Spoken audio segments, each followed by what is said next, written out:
G'day ice cream lovers, Steve Christensen's my name, the ice cream bloke, self-appointed headmaster of Scoop School, on the road again for another session. Do want to thank our episode sponsor, which is Purdy Products. They make a product called Sterasheen, probably one of the best things you can get so far as sterilizing your machines, making sure they're sanitized.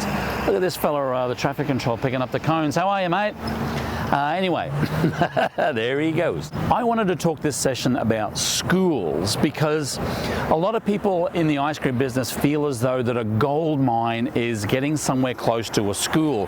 And there is probably a half a mile up the road here a number of stores, retail-wise, that kind of, I guess, thought that being next to a school would be a huge boon. Here's the thing. You can have an ice cream shop close to the school. It would be great for supporting the school, and obviously you get that visibility, but you do need to factor in that if 90 to 95% of all of these kids get on a big yellow school bus and come to school, and at the end of school they just jump straight on that school bus and go away, you really don't get the traffic that you think you might have got.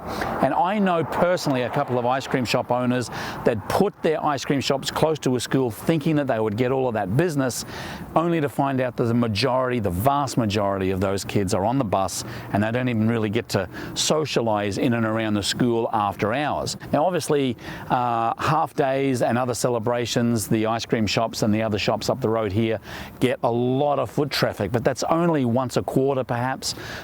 So you've really got to factor in the fact that if you're going next to a school, do some research, find out how many of those kids are actually just getting on a bus and leaving versus kind of milling around how many parents come and pick up their schools. I wouldn't suggest you hang around the bus stop at the end of the school day, get yourself in a little bit of trouble, but the school can certainly help you out with that information. So again, just because you're next to a school, great visibility, great opportunity to support the school in their endeavors, but difficult to be able to project how much traffic it's going to bring you in the afternoon and the evening. It's not a gold mine, not the gold mine you think it was. You might get a couple of fool's gold nuggets out of that one. That's this session. I think it's good information. You can do with it what you will.